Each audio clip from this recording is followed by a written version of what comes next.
Coffee হাউসের সেই আড্ডাটা আর নেই, আর নেই।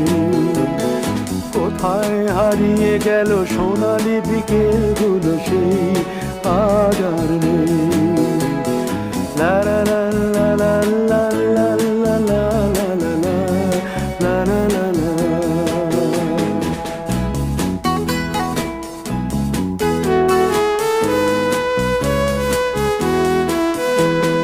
নিখিলেশ প্যারিসে, মইদুল ঢাকাতে, নেই তারা আজ কোনো খবরে। গ্র্যান্ডের গিটারিস্ট গোয়ানিজ ডিসুজা ঘুমিয়ে আছে যে আজ কবরে। কাকে যেন ভালোবেসে আঘাত পেয়ে যে শেষে পাগলা গারদে আছে রমা রায়। অমলটা ধুকছে দুরন্ত ক্যান্সারে।